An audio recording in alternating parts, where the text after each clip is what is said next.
रास्ता यह निकाला है कि यदि आदिवासियों को जल जमीन जंगल का मालिक बनाना है, यदि इंडिजिनियस पीपल को, if at all we want to make the aboriginal tribes as the indigenous people of India and guarantee them the subsurface rights and the surface rights in India, तो इसके लिए एक काम करना होगा। क्या काम करना होगा? भारत के संविधान में हमें सकारात्मक पॉजिटिव संशोधन लाना होगा। सकारात्मक संशोधन, पॉजिटिव अमेंडमेंट लाना होगा, एक काम। दूसरा, भारत के तमाम लोगों के लिए जो हमारे संविधान में मानव अधिकार वर्ड भी नहीं है, तो मानव अधिकारों को हमारे देश के संविधान में लाना होगा। ये बात मैं केवल कह नहीं रहा हूं, ये काम की शुरुआत मैंने ऑलरेडी कर दी है। कैसे शुरुआत की है? ये वो 4 बिल है जो मैंने भारत के संवैधानिक इतिहास में पहली बार कोई लीडर ने भारत की संसद को 4 बिल बनाकर दिए हैं कि भारत के संविधान में आदिवासियों के इंडिजिनियस राइट्स को लाया जाए, भारत के लोगों के ह्यूमन राइट्स को लाया जाए। ये 4 बिल मैंने जो है वो बनाकर दिए हैं।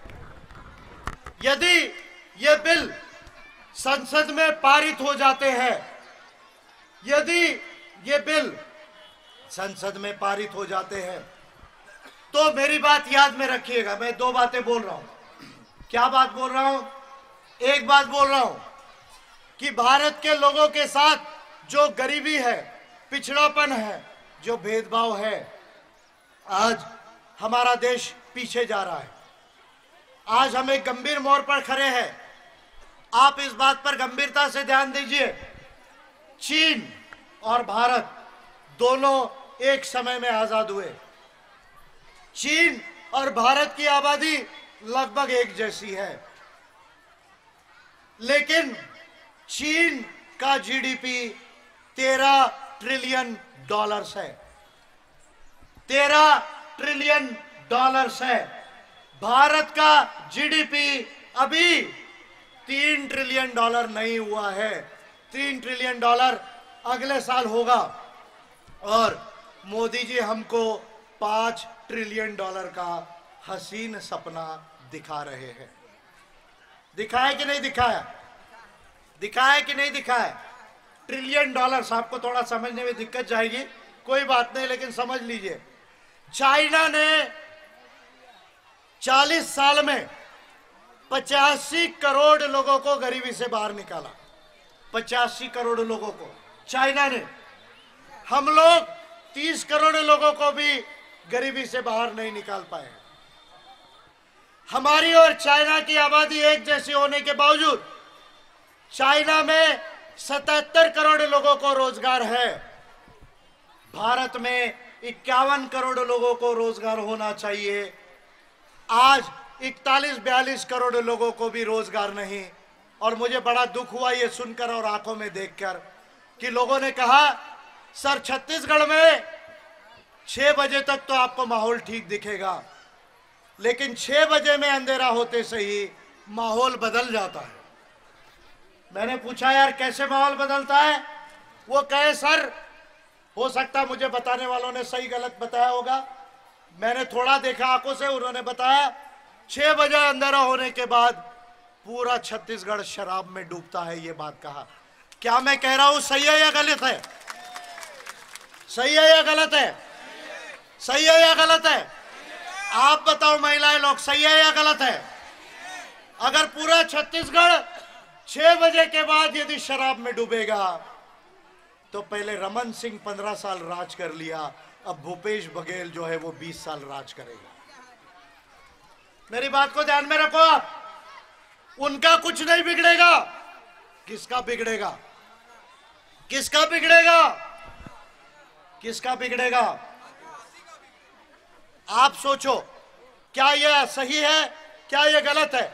लोग कहते हैं सर छत्तीसगढ़ में काम नहीं है, बेरोजगारी है, शिक्षा का यह हाल है कि छत्तीसगढ़ में ग्रेजुएट पोस्ट ग्रेजुएट भी हो जाता है तो उसको ठीक से पढ़ना लिखना नहीं आता। हॉस्पिटल की हालत बुरी है, ये छत्तीसगढ़ का हाल है। लोगों ने ये बात मुझे कही, जंगल में आदिवासियों को गोली मार देनी जा रही है, ये सब हमारे छत्तीसगढ़ में हो रहा है।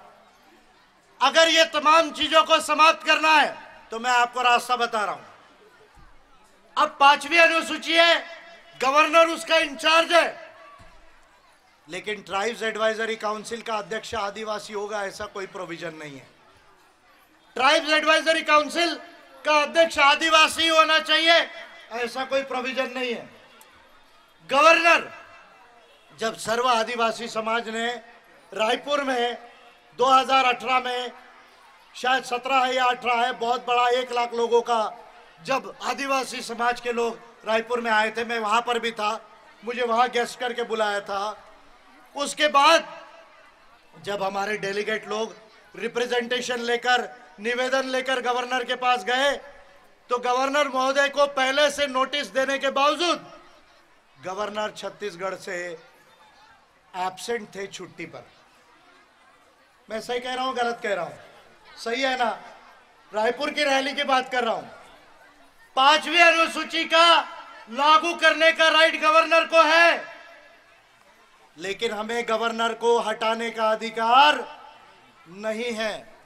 महाराष्ट्र में गवर्नर ने रात को राष्ट्रपति शासन हटाया, रात को राष्ट्रपति जी को उठा के कैबिनेट ने साइन कराई, सुबह फडणवीस की और अजित पवार की शपथ विधि हुई। रातों रात संविधान को ताक पे रखकर गैर संवैधानिक काम किया गया। सुप्रीम कोर्ट में केस गई, सुप्रीम कोर्ट ने कहा परसों बहुमत सिद्ध करो, लेकिन गवर्नर को एक भी बात नहीं कही, गवर्नर के ऊपर कुछ एक्शन नहीं लिया। गंभीर बात है, ये बातों को मैं क्यों बोल रहा हूं? मेरा ये बिल यदि लागू हो जाए तो भारत की संसद और विधानसभा को, ट्राइब्स एडवाइजरी काउंसिल को यह अधिकार होगा कि वो गवर्नर के खिलाफ कंप्लेंट करे, जांच करे, और विधानसभा में वोटिंग होती है तो आदिवासियों के कंप्लेंट के आधार पे गवर्नर को हटाया जा सकेगा, गवर्नर को हटाया जा सकेगा। प्रधानमंत्री को भी हटाने का प्रोविजन मैंने इस ह्यूमन राइट्स के बिल में लाया है। और अगर कोई भेदभाव करता है, वायलेशन करता है, एट्रॉसिटी करता है, तो केवल करने वालों को जेल नहीं होगी, उसके प्रॉपर्टी से संपत्ति रिकवर करके जिसके साथ भेदभाव हुआ उसको दिया जाएगा। ये लॉ ऑफ रिपेरेशन जो है वो लाने का प्रोविजन मैंने इस बिल के अंदर किया है। तो मैं आपको एक बात बता रहा हूं, क्योंकि ये बिल बहुत बड़े हैं, आपको शायद डिटेल बताऊं तो आपको बोर हो जाएगा, आज का माहौल अलग है। 2 ही बातें बताता हूं, आप ध्यान में रखिए, सिर्फ 2 बातों से समझ जाइए ये बिल कितने पावरफुल है। आज तक भारत के संविधान में ऐसा संशोधन किसी ने नहीं किया।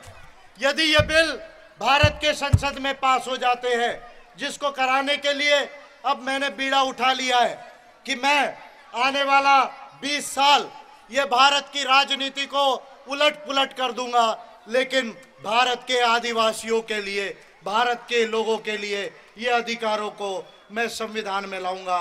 ये बीड़ा मैंने अभी अपने ऊपर उठाया हुआ है। 2 ही चीजें याद रखिए। एक, यदि भारत के किसी भी व्यक्ति का साथ भेदभाव हुआ, उसके अधिकारों को हनन किया गया, तो उसकी भरपाई गवर्नमेंट को ही नहीं, अगर कोई कंपनी या व्यक्तिगत व्यक्ति भी करता है तो उसकी भरपाई उस व्यक्तिगत व्यक्ति या कंपनी को भी देनी पड़ेगी। ऐसा प्रोविजन मैंने मानव अधिकारों के बिल में लाया है। आज आपको जमीन का अधिकार नहीं, घर का अधिकार नहीं, रोजगार का अधिकार नहीं, स्वास्थ्य का अधिकार नहीं, प्रोविडेंट फंड, पेंशन, ये अधिकार नहीं है। ये तमाम अधिकारों को, भारत के तमाम लोगों के लिए ये अधिकार मैंने ये ह्यूमन राइट्स के बिल में लाया हुआ है। अगर ये बिल पास हो जाते हैं तो सब भारत के लोगों को ये अधिकार मिलेंगे।